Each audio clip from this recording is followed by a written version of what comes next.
ছাত্রলীগ আবারও মাঠে আন্দোলনের হুঁশিয়ারি দিলেন। এইদিকে শেখ হাসিনা বাংলাদেশে ফিরতেছেন। ডক্টর ইউনূসকে ২৪ ঘন্টার আলটিমেটাম দিল ক্ষমতা ছাড়ার জন্য সেনাপ্রধান। বিস্তারিত রয়েছে ভিডিওতে, আপনারা দেখতে থাকুন।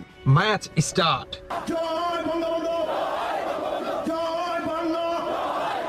জানুয়ারি মাসেই শেখ হাসিনাকে বাংলাদেশে ফিরিয়ে আনবো। আওয়ামী লীগের তাণ্ডব শুরু হয়ে গেছে বাংলাদেশের প্রতিটি জেলার আনাচে কানাচে। অন্যদিকে উপদেষ্টারা কিংবা সমন্বয়কারীরা ভয়ে থর থর করে কেঁপে শেখ হাসিনা আসবে, জয় বাংলা।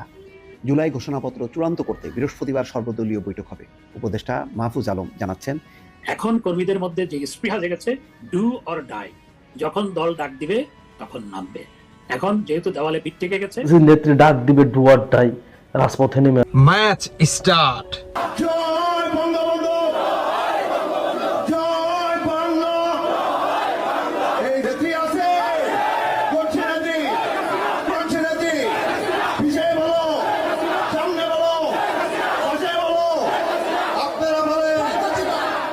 ইনশাআল্লাহ আমরা আবার ক্ষমতায় আসবো, সরকার গঠন করব, আপনারা ঐক্যবদ্ধ থাকেন, আমরা থাকবো মাঠে আপনাদের সাথে।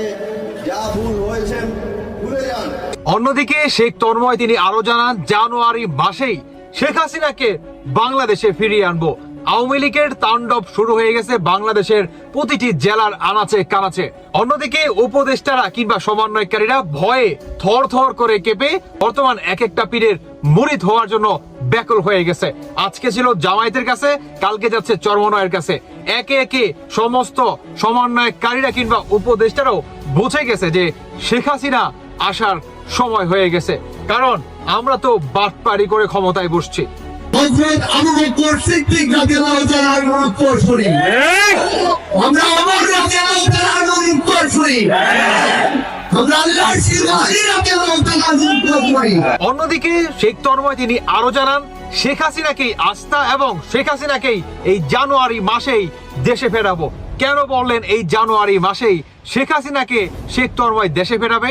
এর ভিতরে আরেকটি বড় রিজন হচ্ছে, এই জানুয়ারি মাসকে ঘিরেই শেখ মুজিবুর রহমানের বাংলাদেশে আগমন ঘটে এবং এই জানুয়ারি মাসেই শেখ হাসিনাকে বাংলাদেশে আসার একটি কথা চলতেছে। অন্যদিকে শেখ হাসিনা তিনি আরো জানান, এই জানুয়ারি মাসেই আমার বাবা আসছে বাংলাদেশে এবং আমিও আসব বাংলাদেশে, তার বাহিনীদের পুনরায় উপরে ফেলে দিব।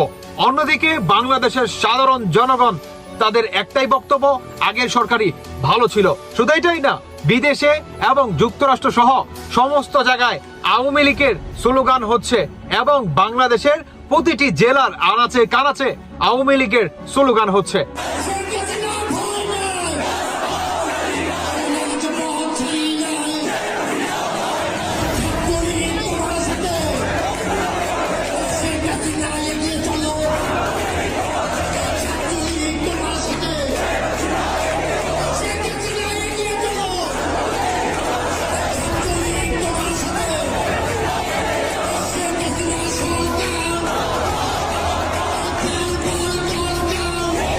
মাননীয় প্রধানমন্ত্রী জননেত্রী শেখ হাসিনাকে জোরপূর্বক দেশ থেকে বাধ্য করা হয়েছে। যুক্তরাজ্য আওয়ামী লীগ, বাংলাদেশ এবং বহির্বিশ্বের আওয়ামী লীগকে সাথে নিয়ে আমরা মাননীয় প্রধানমন্ত্রীকে ইনশাআল্লাহ অচিরেই বাংলাদেশে ফিরিয়ে আনব। আমরা মাননীয় প্রধানমন্ত্রী সরকারের সময়ে যে গুপ্ত হত্যাগুলো অনেক এজেন্টরা করেছে, করে আওয়ামী লীগের উপর দোষ চাপিয়েছে, আমরাও তার বিচার চাই। শুধু এটাই না, বাংলাদেশের বর্তমান সাধারণ জনগণ থেকে শুরু করে নিচু স্তরের থেকে শুরু করে হাই লেভেলের কিংবা হাই সোসাইটির মানুষজনও কথা বলতে শুরু করেছে যে আগের সরকারই ভালো ছিল। ডক্টর ইউনূস হচ্ছে ব্যর্থ সরকার এবং তাদের অতীত চ্যাংরা কিংবা অতীত বইরা এই সরকার দিয়ে কখনো দেশ পরিচালনা করা যাবে না। অন্যদিকে সাধারণ মানুষের বক্তব্য, আগের সরকারকে ফিরিয়ে দেন, আগের সরকারই ভালো ছিল। আসুন তাহলে সাধারণ জনগণের একটা বক্তব্য শুনে আসি। বর্তমান যে সরকার আছে উনি সর্বোচ্চ ব্যর্থ একটা সরকার। আমরা আগে খুব ভালো ছিলাম, আমার মনে হয় আগের সরকারকে আমাদের বাংলাদেশে ফিরিয়ে আনা উচিত। এটা আসলে আমরা আবেগের বশে করছি। সমন্বয়ক ছাত্র আমাদেরকে ডাকছে, আমরা ভাবছি যে না, এই সরকারের পরিবর্তন আসলে হয়তোবা দেশটা ভালো থাকবে, নিত্য প্রয়োজনীয় জিনিসের দাম কমবে।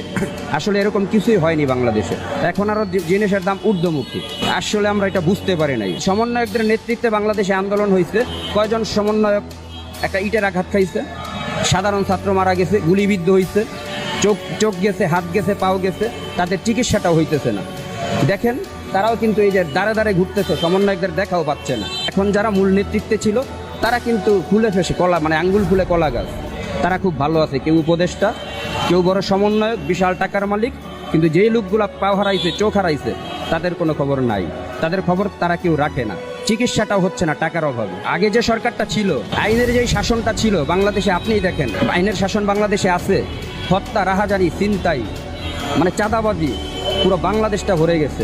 শুনলেন তো সাধারণ মানুষের বক্তব্য, সাধারণ মানুষ কি বলতেছে। এটা তো আর ভাই আমরা শিখাই দিই না, বা আমি তো আর এটাকে মানে বানায় বলি নাই নাকি, যে সাধারণ মানুষও আগে সরকারকে যাচ্ছে। শেখ তন্ময় থেকে শুরু করে বাংলাদেশের বিভিন্ন ডিস্ট্রিক্টের এমপি মন্ত্রীরা সবাই কি আস্তে আস্তে একে একে কথা বলতে শুরু করেছে। এবং বাংলাদেশের বর্তমান 5টা জেলায় কি আওয়ামী লীগের তাণ্ডব শুরু হয়ে গেছে। আপনার গোপালগঞ্জ তো শুরু থেকেই ছিল, কিন্তু গোপালগঞ্জ বাদেও আওয়ামী লীগের আরো 5টা জেলায় আওয়ামী লীগের তাণ্ডব শুরু হয়ে গেছে। কারণ শেখ হাসিনার একটা বক্তব্য কি, যে এখন থেকে আমাদের শক্ত হাতে এদেরকে প্রতিরোধ করতে হবে। অন্যদিকে আওয়ামী লীগের যারা নাকি সাধারণ জনগণ আছে এবং ছাত্রলীগ থেকে শুরু করে সবাই কি আগের রূপে ফিরে আসতেছে। এবং ডক্টর ইউনূস সহ কিংবা উপদেষ্টা বা সমন্বয়কারীরা এরাও বর্তমান পালানোর চেষ্টা চালাচ্ছে। আপনি যদি দেখেন আসিফ নজরুল তার বেবি বাচ্চা এবং তার পরিবারকে কিন্তু অলরেডি বিদেশে কিন্তু পাঠিয়ে দিচ্ছে। শুধু বাকি আছে মাত্র এই আসিফ নজরুল। ইনশাআল্লাহ এই আসিফ নজরুলও পালিয়ে যাবে এবং সমন্বয়কারী কিংবা উপদেষ্টারা এরাও পালিয়ে যাবে, কিন্তু এদেরকে পালাতে দেওয়া যাবে না। এদের বিচার এই বাংলার মাটিতেই হতে হবে। দর্শক বন্ধুরা, শুধু এটাই না, আওয়ামী লীগের শেখ হাসিনা তিনি আরো জানান যে বাংলাদেশে বর্তমান অন্তর্বর্তীকালে সরকার কিংবা আমাদের সাধারণ জনগণ থেকে শুরু করে নেতা পর্যায়ে কর্মীদের উপরে যে বা যারা নাকি মব জাস্টিস চালাইছে, এদের প্রত্যেককে তোমরা চিহ্নিত করে রাখো। যখন আমি দেশে ফিরবো, পুনরায় ক্ষমতা হাতে নিব, তখন এদের একটা একটা করে ধরবা এবং ধরে ধরে বিচার করবা। এই সময় অতীত নিকটে। দর্শক বন্ধুরা, এই ছিল আজকের শেখ হাসিনার বক্তব্য। শুধু এটাই না, জানুয়ারি মাসে বড় একটি ধামাকা হতে যাচ্ছে। দর্শক, গুরুত্বপূর্ণ একটি খবর, জুলাই ঘোষণাপত্র চূড়ান্ত করতে বৃহস্পতিবার সর্বদলীয় বৈঠক হবে। উপদেষ্টা মাহফুজ আলম জানাচ্ছেন, ইতিমধ্যে যেই ঘোষণাপত্রের উপর একটা খসড়া তৈরি করা হয়েছে, দর্শক 2.5 পৃষ্ঠার একটি ঘোষণাপত্র আমার হাতে এসছে। সেই ঘোষণাপত্রের মোটামুটি বক্তব্য টেক্সট ঠিক আছে। শেখ হাসিনা কিভাবে দুঃশাসন করেছে, কিভাবে স্বৈরশাসন প্রতিষ্ঠা করার চেষ্টা করেছেন, উন্নয়নের নামে অর্থ অপচয়, লুটপাট সবই আছে।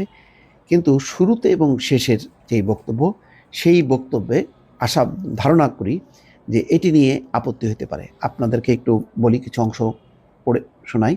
এই ঘোষণাপত্রের মূল কথা হলো যে নতুন একটি রাষ্ট্র গঠনে ইউনূস সরকার ম্যান্ডেট চায় এবং সেটি কার্যকর হবে 5ই আগস্ট 2023 থেকে এটি কার্যকর হবে।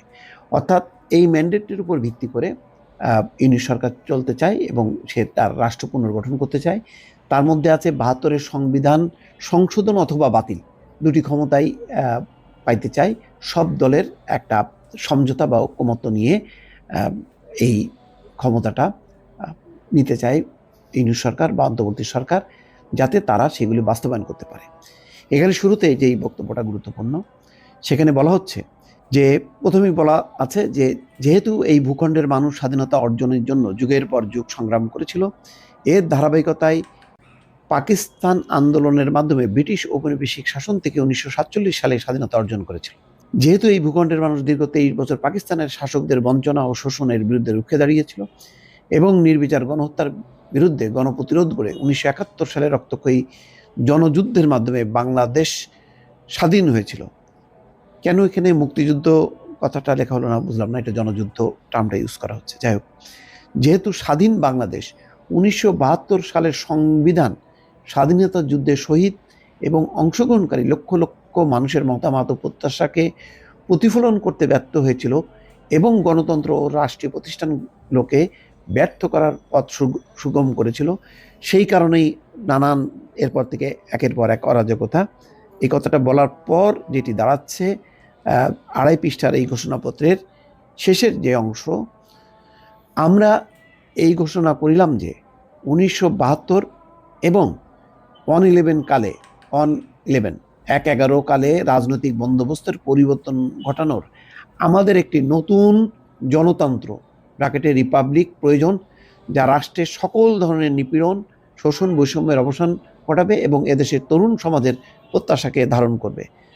আমরা এই অভিপ্রায় ব্যক্ত করলাম যে এই ঘোষণাপত্রকে উপযুক্ত রাষ্ট্রীয় ও সাংবিধানিক স্বীকৃতি প্রদান করা হবে, অর্থাৎ 24 আগস্টের যেই গণঅভ্যুত্থানের সাথে যারা যুক্ত ছিল প্রত্যেকেরই একটা কনসেনসাস দেবে তারা, যে এর মাধ্যমে এই ঘোষণাপত্রকে স্বীকার করে নিয়ে যাতে রাষ্ট্রীয় এবং সাংবিধানিক স্বীকৃতি প্রদান করা হয়। আমাদের এই ঘোষণাপত্র, এখানে বলা হচ্ছে লাস্ট লাইনটা, আমাদের এই ঘোষণাপত্র 5 আগস্ট 2024 সাল থেকে কার্যকর বলে ধরে নেওয়া হবে। দর্শক, এর আগে আছে আমরা সুশাসন ও সুষ্ঠু নির্বাচন, ফ্যাসিবাদী ব্যবস্থার পুনরাবৃত্তি রোধ নিশ্চিত করার জন্য অন্তর্বর্তী সরকার প্রয়োজনীয় সংস্কার সম্পন্ন করবে, এই অভিপ্রায় ব্যক্ত করলাম। আমরা ফ্যাসিবাদ ও স্বৈরাচারকে লালন করার দলিল 1972 সালের সংবিধান সংশোধন বা প্রয়োজনে বাতিল করার অভিপ্রায় ব্যক্ত করলাম।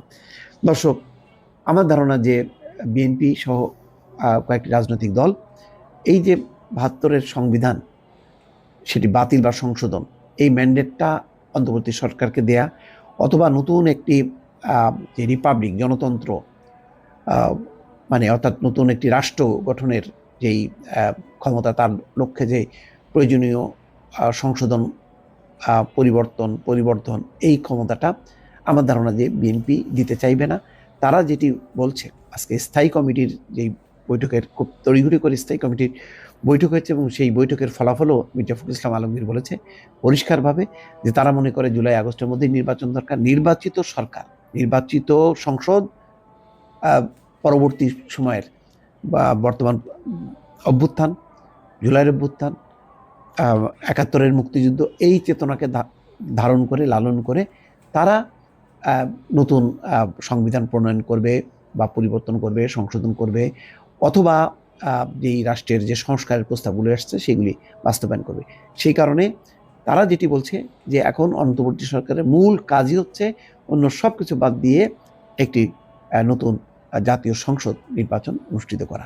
এই পয়েন্টের বাইরে আমার ধারণা যে বিএনপি অন্তর্বর্তী সরকারকে আর কোনো ম্যান্ডেট দিতে চাইবে না। দর্শক, বোঝাই যাবে, কালকে হয়তো এর প্রতিক্রিয়া বোঝা যাবে, অর্থাৎ আজ বুধবার একটা প্রতিক্রিয়া বোঝা যাবে এবং বৃহস্পতিবার সর্বদলীয় বৈঠকে কি হয়, রাজনৈতিক দলগুলো কি মতামত দেবে তার হয়তো বিস্তারিত